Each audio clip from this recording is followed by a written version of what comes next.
This Good Friday, the Prime Minister calls for reflection and citizen support in the fight against crime. Christ's crucifixion commemorated with the Stations of the Cross. And in sports, Criffley Games, athletics and swimming open in Trinidad and Tobago. Broadcasting from our studios in the Pine St. Michael, this is CBC NewsNight, starting now.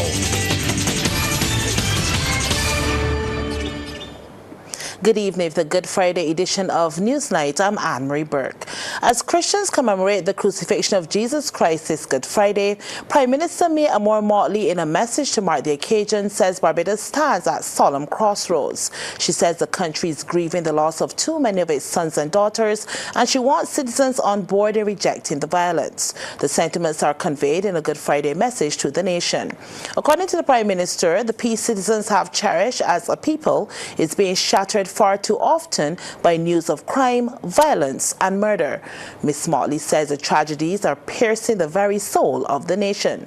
Barbadians are being advised that the current situation calls on them to confront not only the scourge of gun violence, but also the deeper wounds within communities. Focusing on Good Friday, she says it reminds us that even amidst suffering, there's a promise of resurrection and change. Barbadians are encouraged to draw on their faith, shared values and love for country, to reject the path of violence and embrace the values that have brought us thus far as a people. The Prime Minister also wants Barbadians to reflect on the sacrifice each person must make for our children, our communities, and the future of Barbados. The message of love and sacrifice reverberated across various churches this Good Friday. Christians around the country attended church physically and virtually to join in the global commemoration of the Passion and Crucifixion of Jesus Christ. Extra services were held throughout the day with the reenactments of the Stations of the Cross, a series of 14 stations, each depicting a specific moment in Christ's journey to Calvary. At the St. Paul Anglican Church, Rector Reverend Irma Ambrose offered prayers for peace to reign in the home and hearts of citizens. While focusing on the Gospel of St. John, she told the congregation that Jesus in his final moments wasn't solely concerned about his suffering, but about the well-being of those he loved. In the darkest moments of Jesus' life, we saw again acts of love. And these acts should remind us that we are never alone in all of our struggles. Just as Jesus had his mother and his beloved disciple by his side, we too have our families and we have our friends. And hopefully we have the family and friends that walk with us through the valleys of life. A local Methodist cleric says Barbados cannot afford the further tearing of the moral and social fabric of society. Bishop of the South Caribbean District and Superintendent Minister Reverend Derek Richards says citizens risk being spiritually exposed. And that is when Satan comes to steal and to kill and to destroy. But Christ has died so that we can have life and have life more abundantly.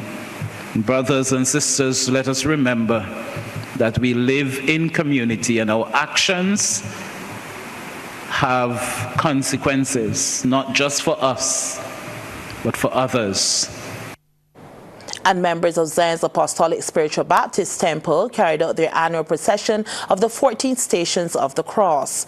Dean of the Cathedral Church of Jerusalem, David Estwick, says the tradition is important to give others an understanding of the road traveled by Jesus Christ, from the first station at the Roman governor of Judea, Pontius Pilate's Judgment Hall, to the last station at Calvary Hill. He says people ought to be compassionate toward those who are in the world and do so with a level of temperance, as God is merciful towards everyone. The procession began at the Richmond Gate St. Michael Temple and concluded in the city. Sometimes as Christians, we can be insensitive for those who do not walk with Christ as we do. So it's important that as Christians that we have a level of tolerance, we have a level of patience.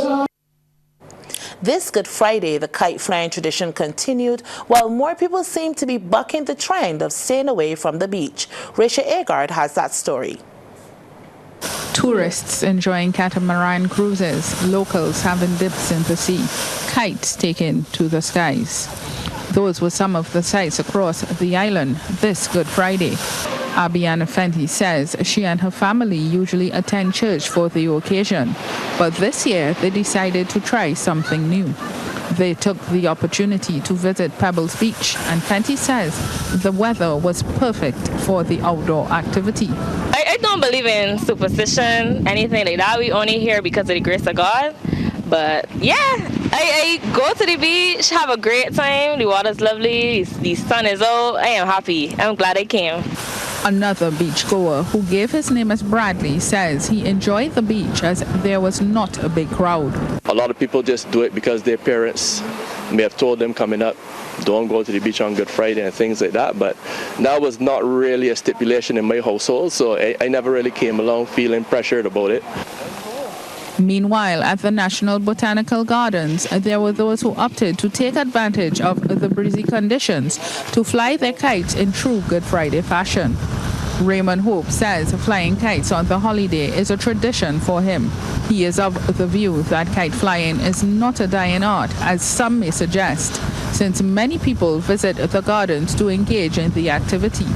For my father used to make a lot of pretty kites, black and white kites on Good Friday, and then the pretty kites for Easter and Easter Monday.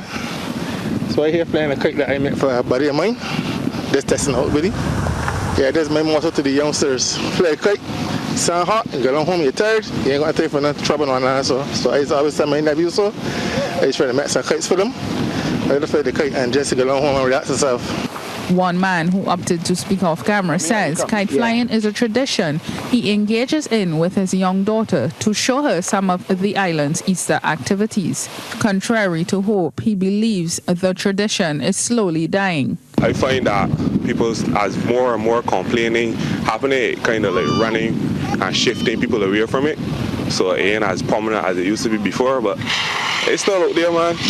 If you come down my neighborhood, you'll see hundreds of kites. More people are expected to engage in the kite flying tradition on Easter Monday.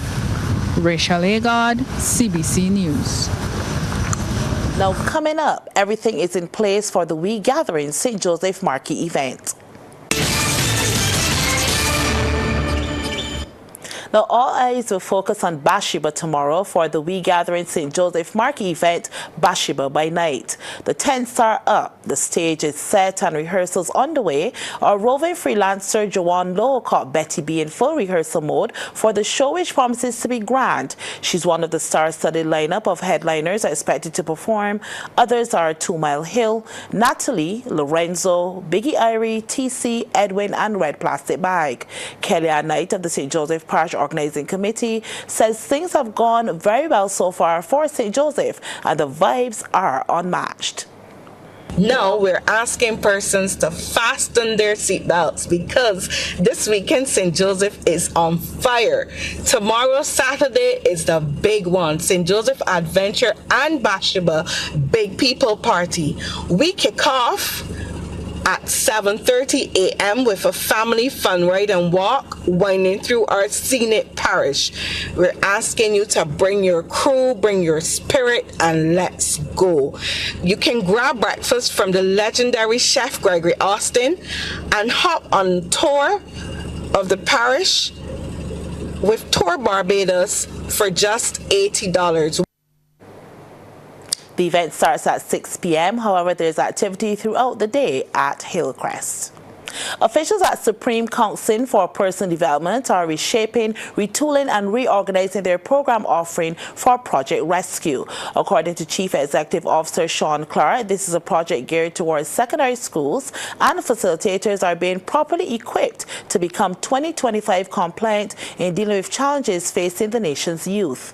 Mr. Clark says some of the topics include being able to identify problematic children in group sessions, as well as those who are too quiet or too noisy. The reality is that the same program that we took to the schools in 2000 and 2023 cannot be the same program we take to the schools in 2025 and beyond, and continue to reach our young people in the way that we've reached our young people in the past. So today's training session is for us to train our facilitators, both the new facilitators and our seasoned facilitators, on things to look out for: how to deal with at-risk youth in group sessions, how to get the full participation of persons in group sessions, how to conduct themselves as facilitators, not only the group session, not only at the school, but in general, so that when the young people see them, they are people of worth that young people can look up to. As police continue their search for missing man Reginald David Phillips, they're asking once more for the public's assistance in locating him. The 83-year-old of 10A Ivy Housing area, St. Michael, was last seen on Friday, April 4th. Phillips is about 5 feet 9 inches tall, of dark complexion, slim build, and has a full head of gray hair.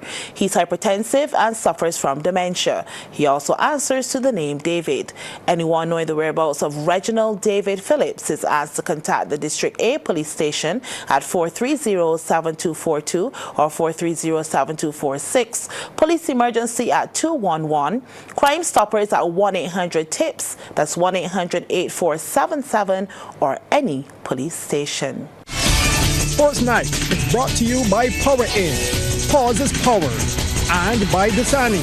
Live first, Dasani after. Now, under the theme Igniting Passion, Fueling Dreams, the joint opening ceremony of the 52nd Carifta Track and Field and 38th Carifta Aquatics Championships was held this evening at the Hazy Crawford Stadium in Trinidad and Tobago. Barbados is represented in track and field by 53 athletes, while the aquatics contingent is made of 26 swimmers.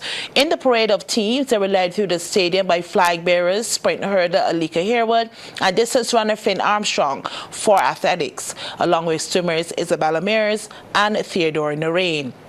It was a ceremony which showcased the best of the Twin Island culture, like the silk walkers, steel pan, and soca artists. Prime Minister of Trinidad and Tobago, Stuart Young, had the honor of declaring the games open. I want to assure all of CARICOM that Trinidad and Tobago stands ready to continue in our commitment to all of our young athletes as they come up through the ranks throughout the whole CARICOM region. Sport plays such a critical component in our societies. Having competed in competitive sports for my life, I know personally the value of what sport brings, not only to the individuals, the coaches, the families, but the communities. As I was coming down the steps, all I was hearing is Shorty. So Prime Minister Shorty declares these games, the Carifta Games of 2025, open. May God bless you all. Now, both competitions will get started tomorrow at 9 a.m. I take a quick pause and return with more sports. It's okay to take some time for yourself, to breathe, to regain your strength. That's how you find your way back.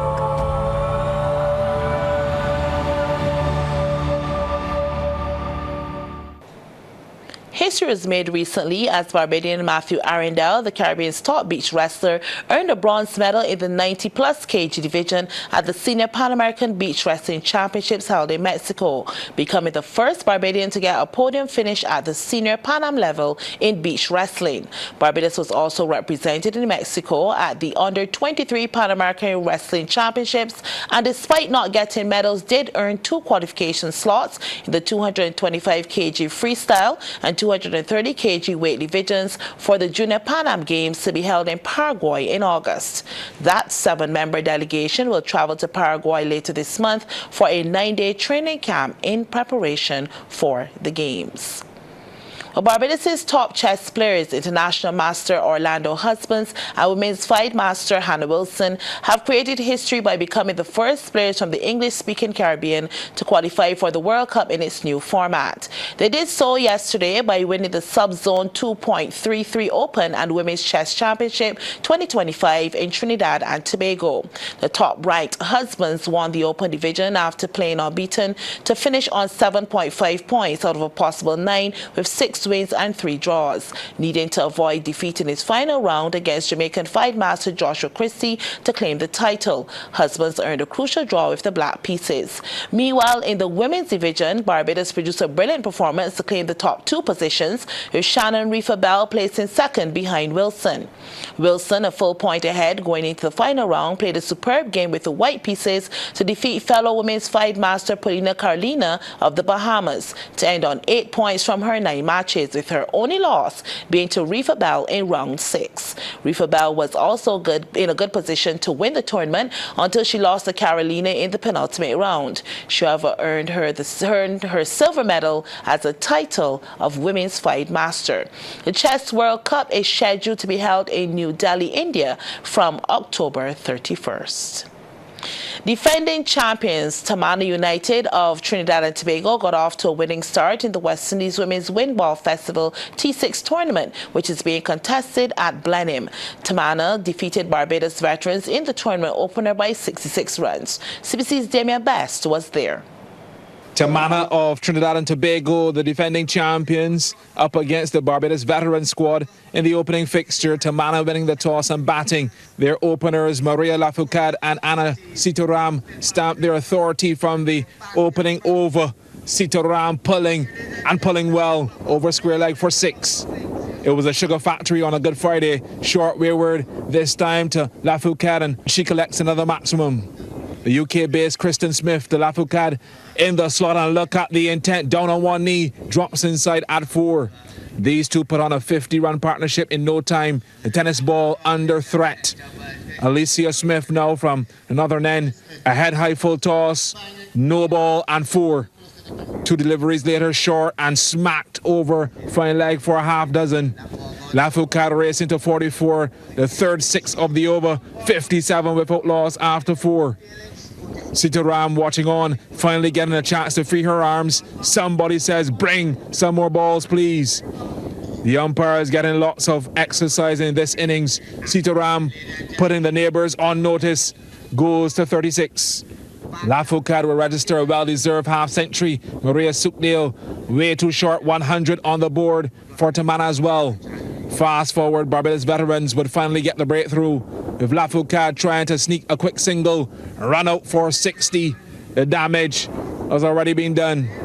Eventually, Tamana would post 110 for 1 off their 6 overs. Sitoram left not out on 37. The Vets never looked like reaching that 111-run target. Alicia Smith, the first to go without troubling the scores, bowled off stump by Stacey. Her sister Kristen easing the pressure though, picture perfect with the placement. Sitoram into the attack, 2 full, and Kristen, pure class, eases into it. Eye candy, 6 runs. But that was it in terms of the fireworks. Barbados restricted to 44 for 1 in their 6 overs. Kristen left not out on 30. Victory to the defending champions Tamana by 66 runs. And that's our news. Thank you for joining us and continue to enjoy your evening.